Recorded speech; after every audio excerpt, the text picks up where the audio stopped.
இஸ்லாத்தினுடைய திருமணம் 4 அம்சங்கள் தான். மொத்தமாக 4 நடந்து விட்டால் திருமணம் முடிந்து விட்டது. அந்த 4மே எளிமையானது.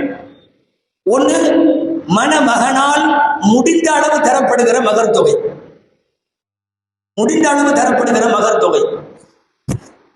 இரண்டாவது, ஈஜாப் என்று சொல்லுவார்கள். என் பெண்ணை மணமுடித்து தருகிறேன் என்று சொல்லுகிற பெண் தரப்பு ஆட்களினுடைய சொல்.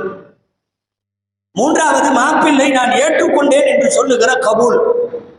நான்காவது, மாப்பிள்ளையின் சார்பாக தரப்படுகிற ஒரு சிறிய விருது. நாளோடு இஸ்லாமிய திருமணம் முடிவடைந்து விட்டது. இந்த 4க்கு அப்பால் நாம சேர்த்து வைத்திருக்கிற ஒரு 40, ஒரு 400, 4000 இதுவெல்லாம் மார்க்கம் சொல்லவில்லை, நாம வைத்திருக்கிறோம். 4 தான் திருமணம். 4ல் 3 மாப்பிள்ளைக்கான வேலை.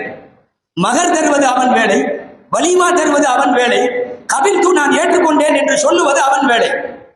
சரி, பெண் தரப்பினுடைய உறவினர்கள் அல்லது பெண்ணை பெற்றவன் வேலை ஒன்னே ஒன்று, எனது மகளை உன்னிடம் மகர் வாங்கி கொண்டு நான் உனக்கு திருமணம் செய்து தந்தேன் என்று சொல்லுவதை தவிர பெண்ணின் தந்தைக்கோ சகோதரர்களுக்கோ வேறு எந்த வேலையும் இல்லை.